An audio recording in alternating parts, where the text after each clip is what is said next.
Hello friends, welcome all of you.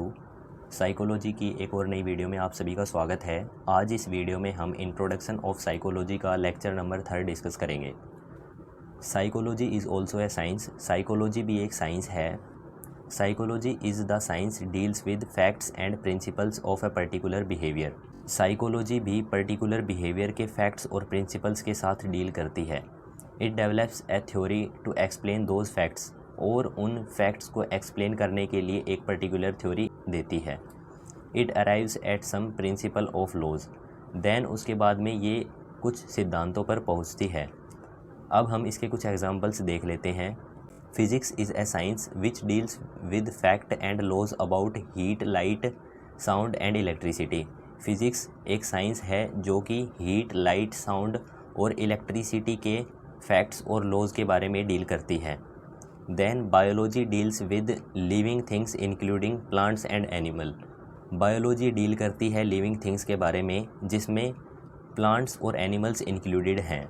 Then उसके बाद में anatomy deals with structure of human body. Anatomy deal करती है human body के स्ट्रक्चर के बारे में। देन उसके बाद में physiology deals with the function of the various system of the body. Physiology body के डिफरेंट फंक्शन और उनके सिस्टम्स के बारे में डील करती है। Similarly psychology is a science. Similarly psychology भी एक साइंस है which deals with systematically with human behaviour, with motives, feelings, emotions, thoughts and actions of man and women. जैसा कि हमने देखा कि साइकोलॉजी भी एक साइंस है जो कि ह्यूमन बिहेवियर के फीलिंग्स, इमोशंस, थॉट्स और वो किस प्रकार से एक्शन लेता है मैन और वुमेन उन बिहेवियर और इमोशंस के साथ। तो ये सब साइकोलॉजी के अंदर हम डिस्कस करते हैं। Like all other science, psychology explain the discover underlying laws and principles of behaviour. Science की तरह ही साइकोलॉजी भी एक्सप्लेन करती है लॉज और उसके कुछ सिद्धांत के बारे में। It describes laws of learning, thinking, feeling and many other matters. ये डिस्क्राइब करती है laws of learning, thinking, feeling और बहुत सारे मैटर्स के बारे में ये डिस्क्राइब करती है। Psychology has all essential characteristic of science such as. जो साइकोलॉजी है उसमें बहुत सारी ज़रूरी चीज़ें हैं साइंस की तरह ही। Psychology uses scientific method. Psychology भी यूज़ करती है scientific method. Experimental method is the most relevant method used in psychology. जो एक्सपेरिमेंटल मेथड होते हैं वो सबसे ज़्यादा रिलेवेंट मेथड होते हैं साइंस की तरह साइकोलॉजी में भी। In experimental method the experimenter has problem before him. जो एक्सपेरिमेंटल जो मेथड होते हैं उसमें एक्सपेरिमेंटर को प्रॉब्लम फेस करनी पड़ती है एक्सपेरिमेंट के टाइम पर या उससे पहले। ही experiments to find out the answer of his problem.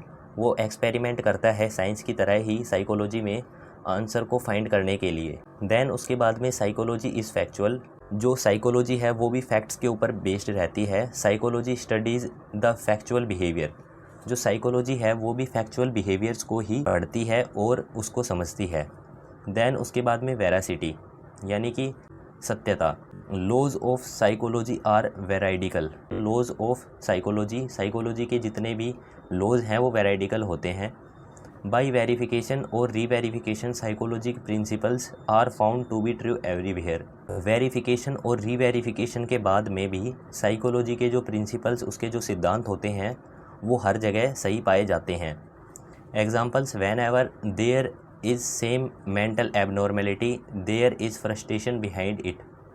यानी जब भी कोई मेंटल एबनॉर्मेलिटी होती है किसी भी पर्सन में तो उसके पीछे फ्रस्ट्रेशन एक कारण होता है जो कि वेरासिटी है, जो कि सच्चाई है। This fact has been verified by clinical psychologist. और ये जो फैक्ट है ये वेरीफाइड हो चुका है क्लिनिकल साइकोलॉजिस्ट के द्वारा। देन उसके बाद में यूनिवर्सलिटी, सार्वभौमिकता। Laws of psychology are universal. जो साइकोलॉजी के जो लॉज होते हैं वो यूनिवर्सल होते हैं। Laws of psychology have been found to be correct in whole universe under the same condition. यानी सेम कंडीशंस के अंदर जो साइकोलॉजी के जो लॉज होते हैं वो वैलिड होते हैं पूरे के पूरे यूनिवर्स में। जो साइकोलॉजी के जितने भी जो लॉज हैं वो करेक्ट पाए जाते हैं। देन इसका जो एग्जाम्पल है that is human and animal has emotionally disturbed by any obstacle in their satisfactions of impulses are applicable anywhere. जो ह्यूमन और एनिमल जो कि इमोशनली डिस्टर्ब हो जाते हैं बीच में किसी ऑब्स्टेकल के आने के बाद में, और satisfaction of impulse are applicable anywhere, और ये हर जगह एप्लीकेबल है। देन उसके बाद में psychology discovers causes effect and the relationship.